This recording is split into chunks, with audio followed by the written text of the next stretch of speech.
Tere! Mina olen Tiina Kärsna ja annan teile ülevaate krüptovara võõrandamisest saadud kasu deklareerimisest ja maksustamisest.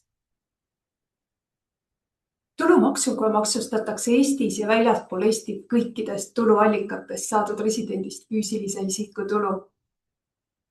Krüptovarast saadud tulu maksustatakse sarnaselt traditsioonilisest valuutast saadud tuluga. Näiteks saab maksustatavast tulust teha seadusega lubatud mahaarvamisi. Aga selleks, et teaksid, milliseid mahaarvamisi sul on võimalik krüptovaralt saadud tulust teha, tuleb esmalt selgeks teha, kas sa omad krüptovara kui vara või sul on krüptovara hoopis kui finantsvara.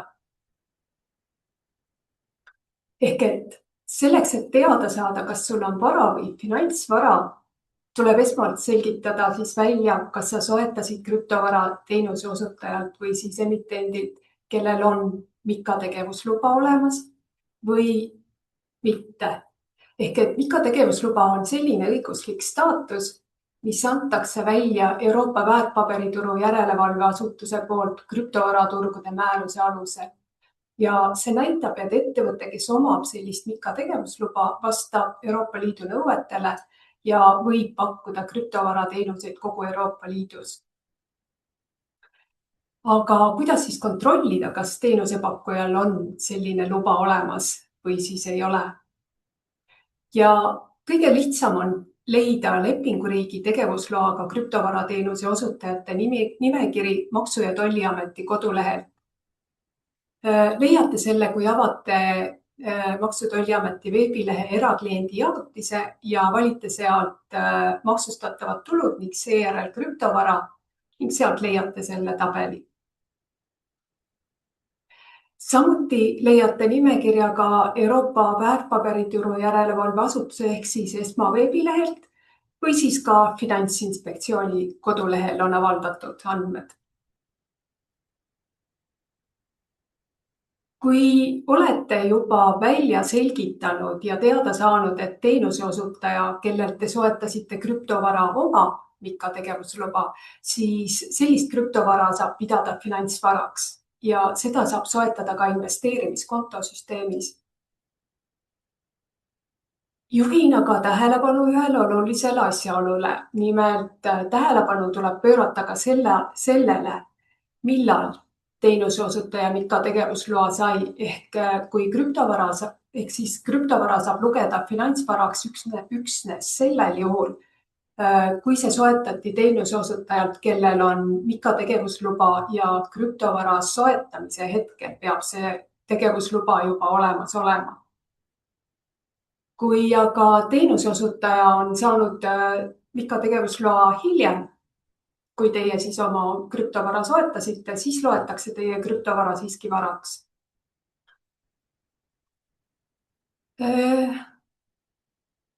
Kui on teada, et teie krüptovara on finantsvara, siis võib sellise krüptovara võõrandamisest saadud kasust maha arvata sama perioodi krüptovara võõrandamisest saadud kahju.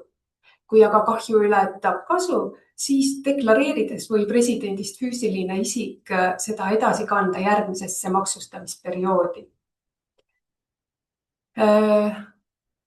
Kui aga te olete välja selgitanud, et teie krüptovara ei saa lugeda finantsvaraks, kuna finantsvarale esitatavad nõuded ei ole täidetud, näiteks MiCA tegevusluba puudus, siis teie krüptovara saab lugeda varaks, mis tähendab, et krüptovara võõrandamisest saadud kasust ei saa maha arvata kahju. Samuti ei ole lubatud võõrandamisest saadud kahju edasikandmine järgmisesse aastasse. Ning märgin ära ka selle, et nii vara kui finantsvara soetusmaksumusele võib juurde arvata kauplemise platvormi kasutamisega seotud tasu ja siis ka müügi või vahetamisega otseselt seotud dokumentaalselt tõestatud kulud. Kuidas siis leitakse tulumaksuga maksustatud kasu?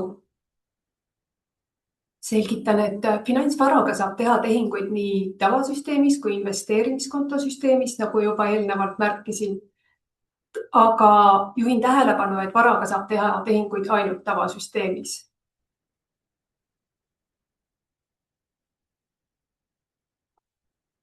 ja selle tabeli abil püüan selgitada maksustatava kasu välja kuidas siis maksustatav kasu välja selgitatakse ja seda siis nii vara, investeerimiskonto kui ka finantsvara, mis on tavasüsteemis ehk siis mitte investeerimiskonto süsteemis soetatud. Ehk kui kasutatakse tavasüsteemi, siis kuulub kasu vara võõrandamisest maksustamisele sellel maksustamisperioodil, kui kasu saadi. Investeerimiskonto süsteemis aga on oluline see, et maksustatakse see osa väljamaksetest, mis ületab investeerimiskontole sisse makstud summasid.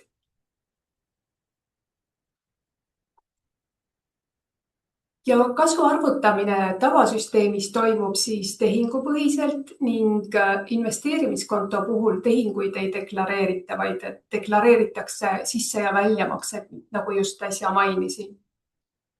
Ning maksustamisel tuleb krüptovara ostu- ja müügihind või siis saadud tulu arvutada eurodesse tulu saamise või siis kulu tegemise kuupäeval kehtinud krüptovara vahetuskursi alusel. Ning turutingimustel tehingu korral tuleb kasutada sellise krüptovara vahetuskurssi, sellise keskkonna krüptovara vahetuskurssi, kus siis tehing toimus. Kui keskkonnas, kus tehakse tehinguid krüptovara, ühesõnaga, kui keskkonnas, kus tehakse tehinguid krüptovaras on toodud vahetuskurss muu traditsioonilise valuuta kaudu, näiteks siis dollarites, siis tuleb summa eurodesse ümber arvestada, kasutades keskpanga päevakurssi Eesti Panga veebilehel. Kasu või kahju leidmiseks tuleb müügihind lahutada soetusmaksumusest ning sellest võib maha arvata ka müügiga otseselt seotud dokumentaalselt tõendatud kulud. Ja vahetamisel leitakse kasu või kahju vahetuse teel saadud vara turuhinna ja vahetatava vara soetusmaksumuse vahena. Maha võib arvestada ka vahetamisega otseselt seotud dokumentaalselt tõendatud kulud. Selgitan ka, mida saab soetusmaksumusena arvestada. Ehk et soetusmaksumus on kõik maksumaksja poolt vara omandamiseks tehtud dokumentaalselt tõendatud kulud, sealhulgas vahendustasud ja lõivud. Ja soetusmaksumusele võib juurde arvata platvormi kasutamisega seotud tasu. Erineva hinna ja erineval ajal soetatud samanimeliste varade soetusmaksumuse arvestamisel tuleb järjepidevalt lähtuda ühest järgnevast meetodist. Kas siis FIFO, mis tähendab siis, et võõrandamine toimub sisseostu järjekorras või siis kaalutud keskmise meetodil. Räägin ka kahju arvestamise reeglitest.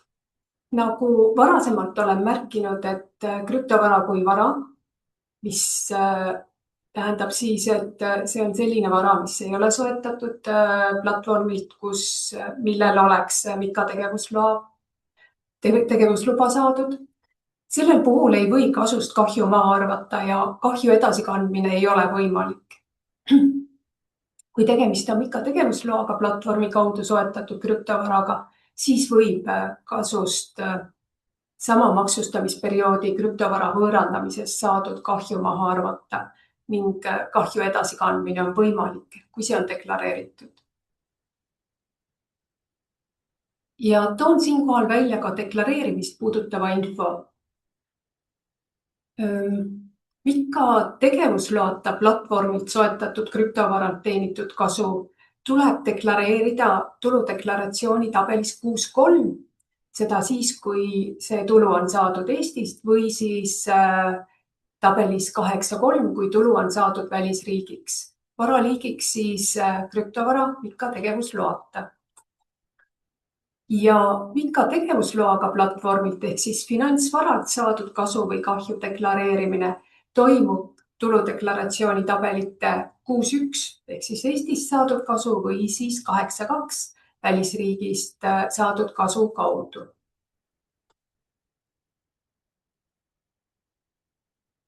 Tabelites 6.1 ja 8.2 on kohustuslikud väljad, kust tuleb valida loetelust platvormi nimetus ja soetamise kuupäev. Kui te täidate tuludeklaratsiooni tabeleid 6.1 või 8.2 ja te olete soetanud krüptovara enne MiCA tegevusloa saamist, siis kuvatakse veateade ning informeeritakse, et krüptovara tuleb deklareerida tabelis 6.3 või siis 8.3, kus deklareeritakse muu vara võõrandamisest saadud kasumlikud tehingud.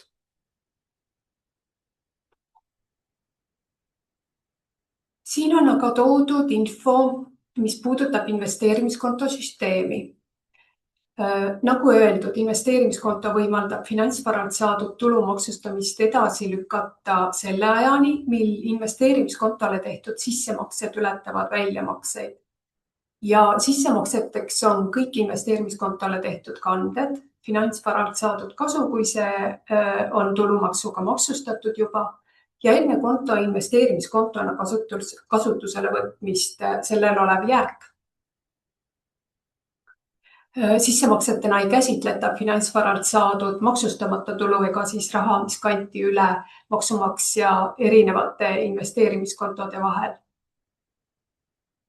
Ja väljamaksed on kõik investeerimiskontolt tehtud kanded, millega ei soetatud finantsvara või siis millega ei kantud raha ühelt investeerimiskontolt teisele.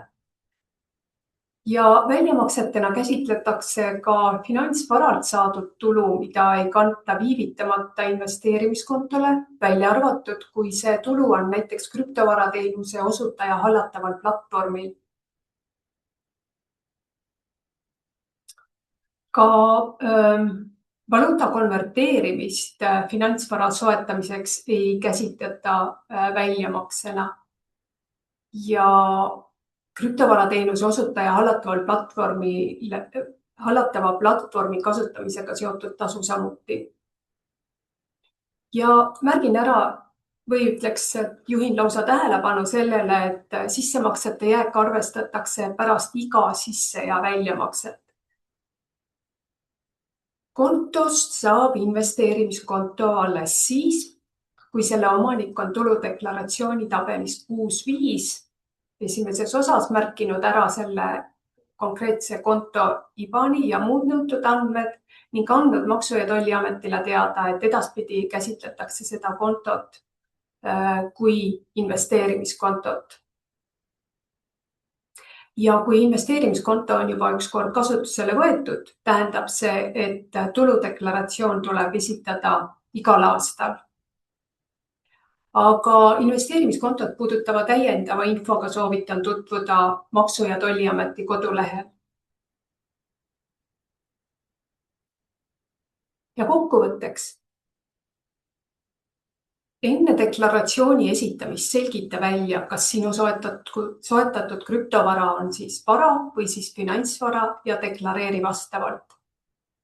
MiCA tegevusloaga teenusepakkujalt või emitendilt soetatud krüptovara on finantsvara ja seda on võimalik soetada ka investeerimiskonto süsteemis. MiCA tegevusluba omavate teenuseosutajate nimekirja leiad Maksu- ja Tolliameti kodulehelt, lepinguriigi tegevusloaga krüptovarateenuse osutajate tabelist. Kasu ja kahju müügilt arvutatakse valemi järgi müügihind miinus soetusmaksumus miinus müügiga otseselt seotud dokumentaalselt tõendatud kulud. Kasu või siis kahju vahetamiselt leitakse nõnda, et vahetuse teel vastu saadud vara turuhind, sellest lahutatakse vahetatava vara soetusmaksumus või siis vahetamisega otseselt seotud tõendatud kulud. ning sotsmaksumus on kõik maksumaksja poolt vara omandamiseks tehtud dokumentaalselt tõendatud kulud, sealhulgas vahendustasud ja lõivud, ja sellele võib juurde arvata krüptovara kauplemise platvormi kasutamisega seotud tasu. Ning erineva hinna ja erineval ajal soetatud samanimeliste krüptovarade soetusmaksumuse arvestamisel tuleb järjepidevalt lähtuda kas siis FIFO või siis kaalutud keskmise meetodist. Ja tulu on võimalik saada mitmel moel. Staking, kaevandamine, intress, üür, vahetustehingud, töötasu on võimalik saada krüptovaras, nii edasi. Ja juhin siis tähelepanu, et tulumaksuga maksustatakse kõikidest tuluallikatest saadud füüsilise isiku tulu. Ja täiendava info saamiseks soovitan tutvuda teil Maksu- ja Tolliameti kodulehega. Tänan tähelepanu eest!